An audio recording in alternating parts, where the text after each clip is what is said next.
The internet hates fat people, and we can see a lot of evidence for this, from the amount of videos that go around shaming people who are overweight, to the amount of trolls in YouTube and Reddit and Facebook comments who just want to point out to someone that they're fat and they need to know. We can also see this from the fact that on Reddit there was a popular subreddit called Fat People Hate.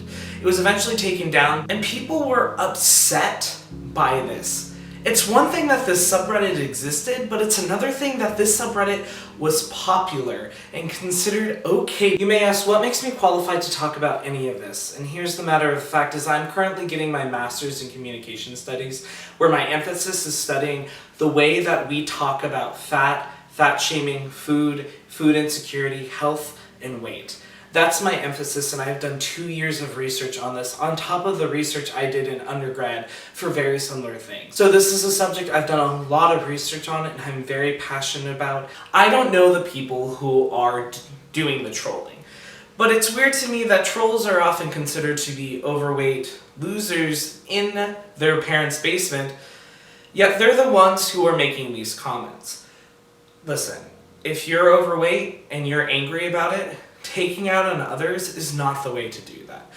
But if you're not overweight, taking out on others is still not the way to do it, because there's a couple problems. First, the United States, more than 2/3 of the adult population is overweight. Why are we targeting people who are overweight so specifically when clearly this is a problem that is more than just each individual person? Fat jokes are easy.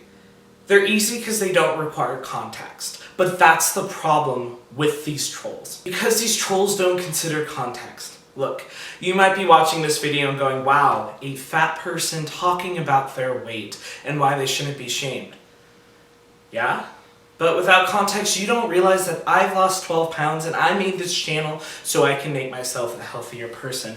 Without context, you don't understand that I grew up in an overweight family with an autistic brother who only ate fattening food. And when he didn't get that food, he got violent, and he was 6 feet tall, and when he got violent, it was scary. So my family decided it was easier to keep junk food around. At that point in my life, I hadn't been taught what was healthy food and what wasn't.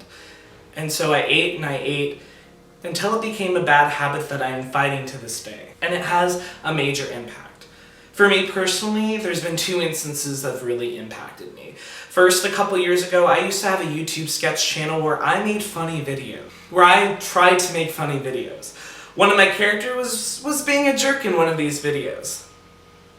Character. Not me. And someone commented, well, of course you're single.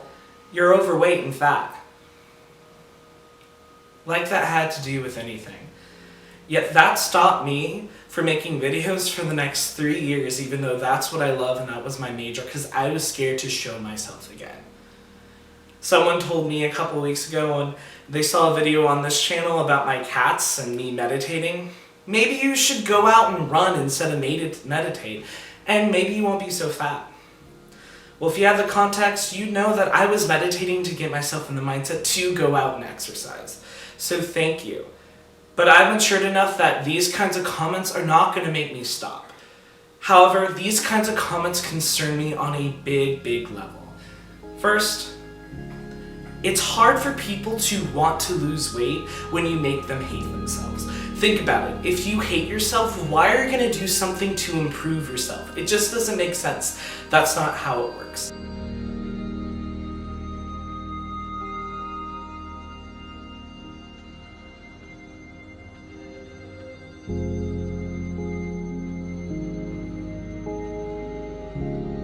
We like to pathologize people who are overweight and view them as lazy and just consumers of too much food.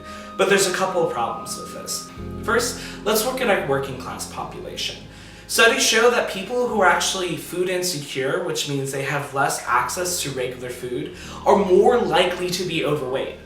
Yeah, let me repeat that. People who have less access to consistent food are more likely to be overweight, because when they do have access to food, chances are they try to get cheaper food and it's not as healthy. When we view the working class, they tend to be working more of the manual labor jobs, the physically demanding jobs. Yet people in poverty and working class are more likely to be overweight than their rich counterparts.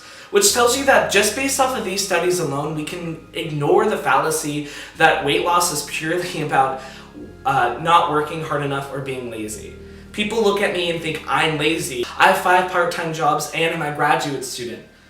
What more do I need to do to you to prove that I'm not lazy? There is no reason to hate someone based off of one physical attribute. You may think that they're the direct cause of the physical attribute, but that ignores the amount of studies that show weight is impacted by your history, by your family, by those who teach you, by the kind of micronutrients you have, by the kind of food you have access to. It's a lot more complicated than calories in, calories out.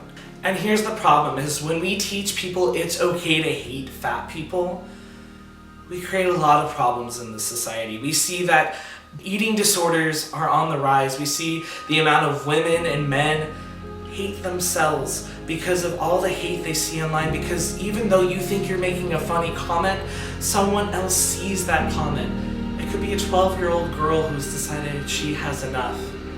Or in my case, it could be a 14-year-old who's learned to hate himself so much that he doesn't eat for 4 days because he was told calories in, calories out, and maybe people will love you.